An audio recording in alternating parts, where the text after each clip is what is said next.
একজন প্রধানমন্ত্রী উনি আমাদেরকে কি বলেছেন কালকে জানেন? আমি 11,500 টাকা প্রতি মাসে আমার বেতন যখন অ্যাকাউন্টে আসে আমি তুলে একটা চেক দিয়ে দিই। দেশের ইতিহাসে এক নজিরবিহীন অধ্যায় শুরু করলেন প্রধানমন্ত্রী তারেক রহমান। প্রতি মাসে ব্যাংক অ্যাকাউন্টে বেতন ঢোকার পরপরই সেই বেতনের একটি বড় অংশ তিনি সরকারি কোষাগারে ফেরত পাঠাচ্ছেন। কিন্তু কেন? দেশের প্রধানমন্ত্রীর আসল বেতনই বা কত? আর কেনই বা তিনি নিজের টাকা রাষ্ট্রকে ফেরত দিচ্ছেন?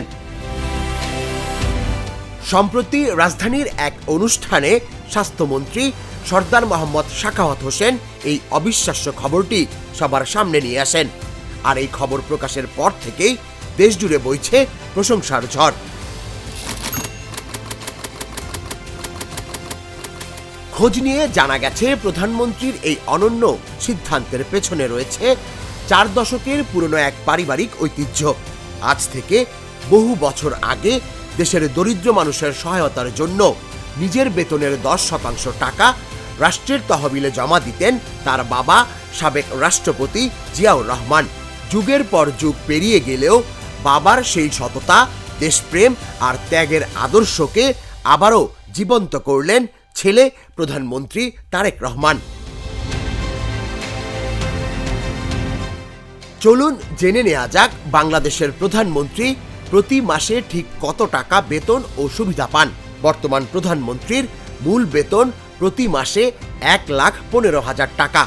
প্রতি মাসে বেতন পাওয়ার পরপরই নিজের অ্যাকাউন্ট থেকে ঠিক 11,500 টাকার একটি চেক কেটে সরকারি তহবিলে জমা দিয়ে যাচ্ছেন তিনি, যা তার মূল বেতনের 10%।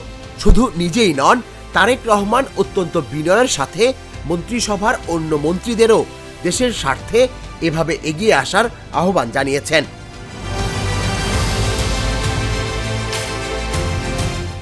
আইন অনুযায়ী মূল বেতনের বাইরেও প্রধানমন্ত্রীর অফিস ও বাসভবনে যাতায়াতের সমস্ত খরচ বহন করে রাষ্ট্র।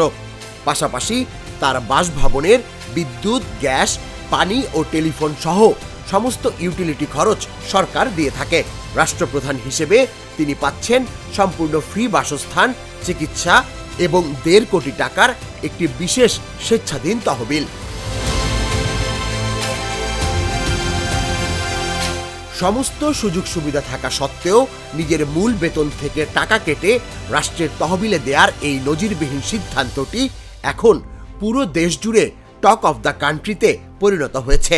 বিশেষজ্ঞদের মতে এটি কেবল অর্থের বিষয় নয়, বরং রাষ্ট্রীয় দায়িত্ব পালনের পাশাপাশি ব্যক্তিগত ত্যাগ ও জবাবদিহিতার একটি প্রতীকী বার্তা।